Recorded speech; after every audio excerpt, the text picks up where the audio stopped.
Assalamualaikum warahmatullahi wabarakatuh. Kali ini saya ingin berbagi tentang pandangan para filsuf barat berkenaan dengan Tuhan. Filsuf yang pertama adalah Sokrates. Sokrates tidak berbeda dengan orang Yunani kebanyakan. Sokrates meyakini Tuhan yang berbilang. Berdasarkan sejarah yang dinukil dari karya-karyanya, Sokrates berkeyakinan bahwa manusia tidak butuh lagi bimbingan dan uluran tangan Tuhan untuk sampai pada kebahagiaannya. Sokrates tidak menyebut sama sekali posisi dan hubungan Tuhan dengan kehidupan manusia. Walaupun pada tempat lain ia berkeyakinan bahwa kesempurnaan manusia harus berlandaskan moral dan etika. Filsuf yang kedua adalah Plato. Plato berasumsi bahwa ada dua eksistensi yang disebut sebagai Tuhan. Yang pertama adalah kebaikan absolut dan yang kedua adalah pencipta. Plato beranggapan bahwa kebaikan absolut adalah Tuhan asli, sedangkan pencipta adalah Tuhan anak. Tuhan asli juga disebut Tuhan Bapa. Menurut keyakinan Plato, pengetahuan tentang kebaikan absolut sangatlah sulit. Bahkan merupakan pengetahuan tersulit yang dapat dicapai. Nah, dua Tuhan ini hanya bisa diketahui dan dipahami oleh para filsuf, di mana mereka adalah pribadi-pribadi yang memiliki keistimewaan dalam hal spiritual, nalar, bahkan secara fisik. Dan perlu diingat juga bahwa bukan sembarang filsuf yang ia maksud. Yang ia maksud adalah hanya para filsuf yang telah menginjak usia 50 tahun yang mampu memahami kebenaran absolut. Sementara kelompok lain yang merupakan mayoritas tidak akan mampu memahami keberadaannya sampai kapanpun. Filsuf yang ketiga adalah Aristoteles. Menurut Aristoteles, alam semesta atau alam senantiasa ada dari sejak dulu kala dan tidak diciptakan oleh siapapun. Oleh karenanya, Tuhan versi Aristoteles bukan pencipta alam, tetapi dia adalah penggerak alam itu sendiri yang diyakininya sebagai Tuhan. Penggerak yang ia sendiri tidak bergerak.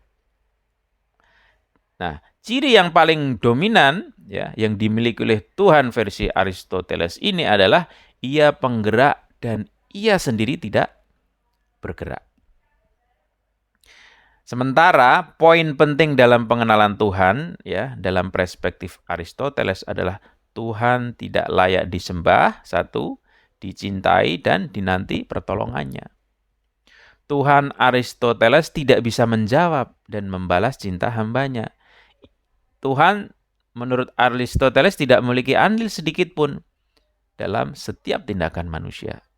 Artinya apa? Tuhan dalam pandangan Aristoteles hanya sibuk memikirkan dirinya sendiri. Tuhan selanjutnya adalah Tuhan dalam perspektif kaum Kristiani abad pertengahan. Nah, pembahasan faktor-faktor yang membuat orang-orang pada masa itu lari dari agama di barat itu sering disinggung sebagai ilustrasi gereja tentang Tuhan. Nah, di sini akan saya tambahkan bahwa pada abad pertengahan konsep bertuhan adalah salah satu penyebab dari sekian banyak sebab yang berpengaruh dalam kehidupan. Orang-orang pada masa itu meyakini keberadaan Tuhan pada era ini selalu berasumsi bahwa setiap fenomena yang tidak diketahui penyebab aslinya, ya, seperti gerhana matahari dan bulan, mereka larikan semuanya kepada Tuhan dan menganggap Tuhanlah penyebab segalanya. Nah, kesimpulan dari pendapat ini adalah Tuhan hanya bisa diketahui, ya, di dalam ketidaktahuan, dan secara otomatis semakin bertambah pengetahuan kita, maka semakin sempitlah ruang lingkup Tuhan. Sehingga, ya, andai kata pada suatu saat segala tabir yang menutup manusia tersingkap dan manusia telah memahami faktor naturalis dari berbagai fenomena, niscaya tidak ada tempat lagi bagi Tuhan dalam kehidupan untuk selamanya. Nah, berdasarkan pendapat ini, hanya sebagian saja dari eksistensi yang menunjukkan keberadaan Tuhan. Eksistensi tersebut adalah eksistensi yang tidak diketahui sebab keberadaannya. Sebagaimana Agus Kom mengatakan, ilmu pengetahuan adalah pemisah Tuhan dari kerjanya. Nah, maksud dari ungkapan ini adalah sampai sekarang manusia berasumsi bahwa sebab dari segala sesuatu adalah Tuhan. Artinya apa? Tuhan adalah seperti simbol kekuatan yang dipahami oleh mereka. Tak ubahnya bagaikan, ya, seperti tukang sihir yang tanpa pendahuluan apapun sanggup menciptakan sesuatu. Contoh lain misalnya, jika seorang kepala sakit, kemudian ia ditanya kenapa kau sakit kepala, jawabannya adalah Tuhan yang menciptakannya.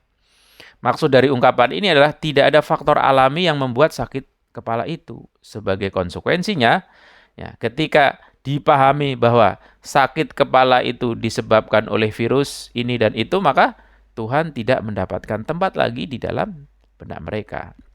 Dan begitu seterusnya. Semakin tersingkap sebab-sebab, ya, maksudnya sebab segala fenomena alam yang dulunya terselubung, maka pengaruh Tuhan akan semakin sempit dan sempit hingga akhirnya tidak mereka yakini sama sekali. Nah, intinya adalah kelompok yang meyakini Tuhan seperti ini, mereka menganggap Tuhan tak lebih dari bagian alam semesta.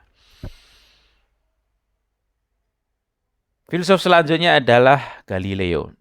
Setelah abad pertengahan berlalu dengan mementaskan parade akbar, ya, ilmu-ilmu empiris pada para ilmuwan yang tentunya memiliki landasan empiris, ya, seperti Galileo, berpandangan tentang Tuhan, ya, berpandangan lain tentang Tuhan. Galileo berpendapat bahwa alam adalah kumpulan dari sekian miliar atom yang tak terhingga. Setiap benda tersusun dari atom-atom itu. Sedang kerja Tuhan hanyalah menciptakan dan menyediakan atom-atom itu, sehingga ketika alam sudah tercipta berkat Tuhan sebagai pencipta atom, ia tidak butuh lagi kepadanya dan alam berjalan sendiri secara independen. Perspektif Tuhan menurut filsuf selanjutnya adalah Newton. Newton beranggapan bahwa hubungan Tuhan dan makhluknya adalah seperti hubungan jam dan pembuatnya. Sebagaimana jam berjalan, ya, berjalan sendiri setelah dirancang dan disusun, alam pun juga demikian setelah diciptakan oleh Tuhan. Nah, secara independen, ia wujud sebagaimana kita lihat sekarang. Alam maksudnya. Newton menambahkan satu poin yang menjadi faktor pembeda pendapatnya dengan Galileo. Ia mengatakan Tuhan terkadang turun tangan dalam masalah tertentu. Tuhan juga meluruskan dan menata ketidakteraturan gerak planet-planet dan mencegah bentrokan-bentrokan antar bintang satu dengan lainnya. Nah, pendapat ini dapat dikatakan sebagai kelanjutan dari pandangan umum yang populer pada abad pertengahan, ya, yang meyakini Tuhan berada dalam tempat-tempat yang tidak diketahui sebabnya. Kemudian ketika terungkap bahwa tidak terjadinya bentrokan antar galaksi, ya, bukan karena campur tangan langsung dari Tuhan dan sesuai dengan kaidah ilmiah, hukum ilmiah, maka untuk kesekian kalinya kerja Tuhan kembali menyempit dan terbatas. Nah, mayoritas ilmuwan yang hidup pada abad 17 dan 18 meyakini pendapat ini. Meyakini pendapat Galileo ketimbang yang lainnya. Maksudnya Galileo ya, yang paling dominan diyakini. Keyakinan tersebut seperti yang saya katakan sebelumnya bahwa Tuhan menciptakan alam yang dalam kelanjutannya tidak membutuhkan lagi kepada Tuhan sebagaimana sebuah bangunan yang tidak butuh lagi kepada arsitek untuk kelanggengannya. Oke, saya ringkas dari 7 filsuf Barat, ya. 7 filsuf Barat berkenaan dengan pandangan atau perspektif mereka tentang Tuhan. Yang pertama, kemanusiaan manusia bergantung pada beberapa pengetahuan terhadap Tuhan. Karena ilmu dan pengetahuan manusia merupakan bagian terpenting dan termulia dari eksistensinya ya. Mengenal Tuhan juga merupakan tujuan kemanusiaan. Yang kedua, Sokrates. Sokrates meyakini adanya beberapa Tuhan dan manusia untuk sampai pada kebahagiaannya tidak butuh lagi pada petunjuk dan bimbingan Tuhan. Sokrates tidak menjelaskan secara rinci kedudukan Tuhan serta hubungannya dengan kehidupan manusia. Pendapat yang kedua dari Plato meyakini adanya 2 Tuhan. Namun, hanya para filsuf sajalah yang mampu memahami dan mengenal 2 Tuhan. Itu pun setelah melalui beberapa jenjang dan tahapan yang amat padat pada usia 50 tahunan.